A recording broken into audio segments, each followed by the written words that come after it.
और सीधे चलते हैं इस वक्त राष्ट्रपति रामनाथ कोविंद का राष्ट्र के नाम संदेश। पूरे देश में अपनी यात्राओं के दौरान नागरिकों के साथ हुए संवाद और संपर्क से मुझे निरंतर प्रेरणा मिलती रही।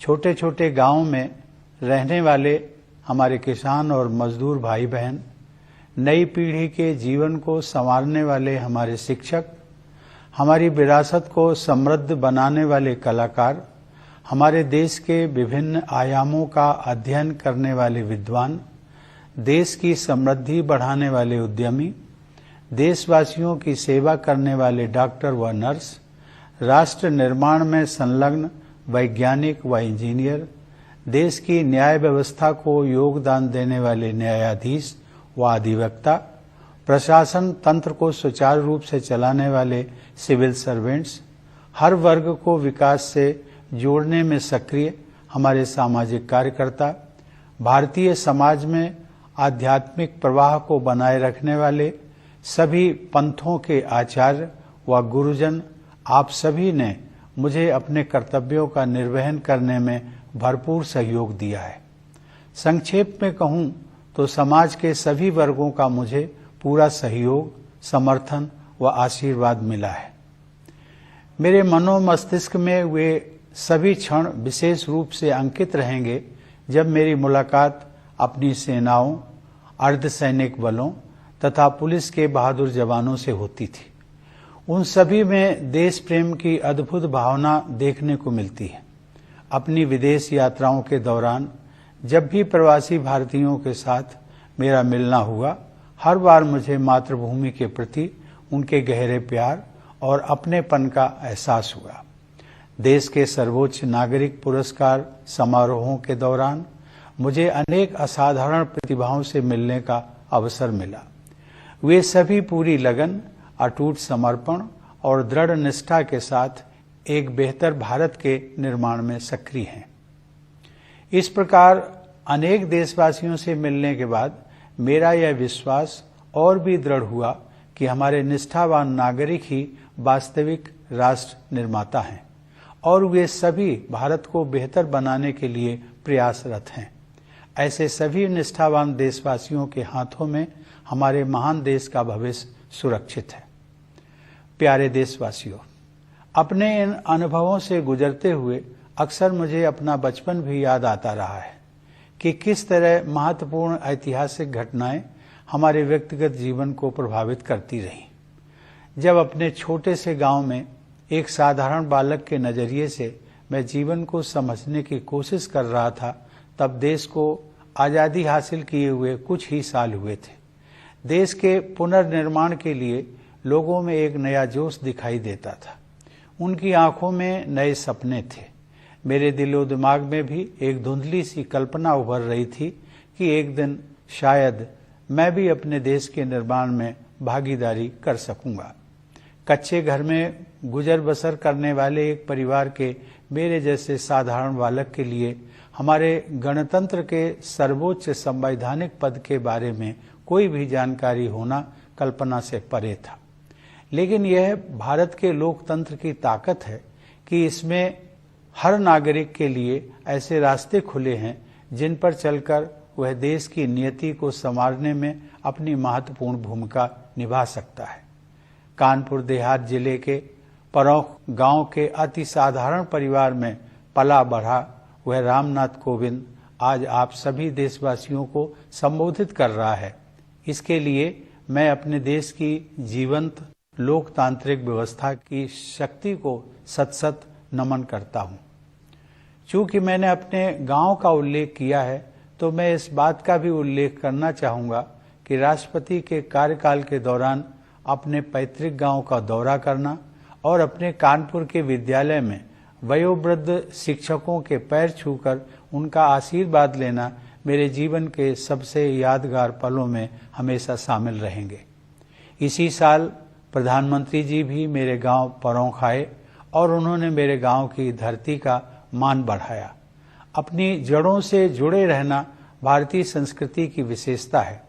मैं युवा पीढ़ी से यह अनुरोध करूंगा कि अपने गांव या नगर और अपने विद्यालयों तथा शिक्षकों से जुड़े रहने की इस परंपरा को आगे बढ़ाते रहें।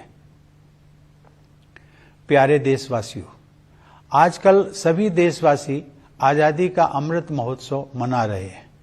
अगले महीने हम सब भारत की आजादी की 75वीं वर्षगांठ मनाएंगे। हम 25 वर्ष की अवधि के उस अमृत काल में प्रवेश करेंगे जो स्वतंत्रता के शताब्दी वर्ष अर्थात 2047 में पूरा होगा। ये विशेष ऐतिहासिक वर्ष हमारे गणतंत्र के प्रगति पथ पर मील के पत्थर की तरह है। हमारे लोकतंत्र की ये विकास यात्रा देश की स्वर्णिम संभावनाओं को कार्य रूप देकर विश्व समुदाय के समक्ष एक श्रेष्ठ भारत को प्रस्तुत करने की यात्रा है। आधुनिक काल में हमारे देश की इस गौरव यात्रा का आरंभ ब्रिटिश हुकूमत के दौरान राष्ट्रवादी भावनाओं के जागरण और स्वाधीनता संग्राम के साथ हुआ। 19वीं शताब्दी के दौरान पूरे देश में पराधीनता के विरुद्ध अनेक विद्रोह हुए। देशवासियों में नई आशा का संचार करने वाले ऐसे विद्रोहों के अधिकांश नायकों के नाम भुला दिए गए थे। अब उनकी वीर गाथाओं को आदर सहित याद किया जा रहा है। 19वीं सदी के अंतिम तथा 20वीं सदी के आरंभिक वर्षों में नवीन जन चेतनाओं का संचार हो रहा था और स्वाधीनता संग्राम की अनेक धाराएं प्रवाहित हो रही थी। वर्ष 1915 में जब गांधी जी स्वदेश लौटे, उस समय देश में राष्ट्रीयता की भावना और भी प्रबल हो रही थी। अनेक महान जन नायकों की उज्जवल आकाश गंगा का जैसा प्रकाश हमारे देश को 20वीं सदी के आरंभिक दशकों में प्राप्त हुआ, वह विश्व इतिहास में अतुलनीय है।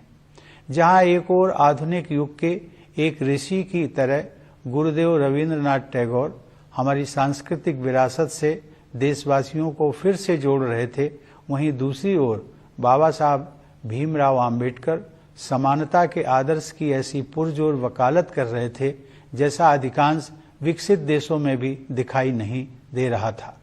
तिलक और गोखले से लेकर भगत सिंह और नेताजी सुभाष चंद्र बोस तक, जवाहरलाल नेहरू, सरदार पटेल और श्यामा प्रसाद मुखर्जी से लेकर सरोजिनी नायडू और कमला देवी चट्टोपाध्याय तक, ऐसी अनेक विभूतियों का केवल एक ही लक्ष्य के लिए तत्पर होना मानवता के इतिहास में अन्यत्र नहीं देखा गया है। मेरे मस्तिष्क में और भी कई विभूतियों के नाम उभर रहे हैं, लेकिन मेरे कहने का तात्पर्य यह है कि स्वाधीन भारत की विभिन्न परिकल्पनाओं से संपन्न अनेक महान नेताओं ने भारत की स्वाधीनता के लिए त्याग और बलिदान के अद्भुत उदाहरण प्रस्तुत किए।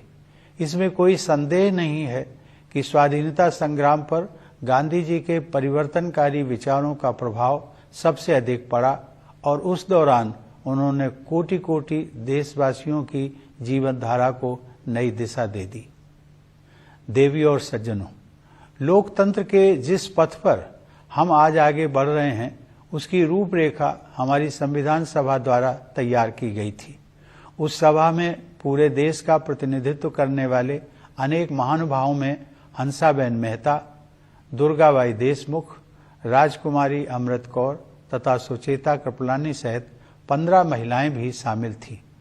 संविधान सभा के सदस्यों के अमूल्य योगदान से निर्मित भारत का संविधान हमारा प्रकाश स्तंभ रहा है और इसमें निहित आदर्श चिरकाल से संरक्षित भारतीय जीवन मूल्यों का हिस्सा रहे हैं।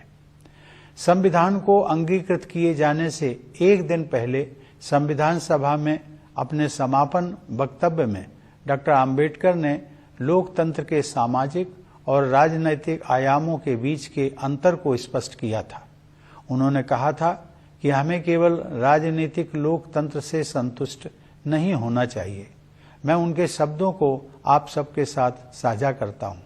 उन्होंने कहा था, हमें अपने राजनीतिक लोकतंत्र को एक सामाजिक लोकतंत्र भी बनाना चाहिए। राजनीतिक लोकतंत्र टिक नहीं सकता यदि वह सामाजिक लोकतंत्र पर आधारित न हो। सामाजिक लोकतंत्र का क्या अर्थ है?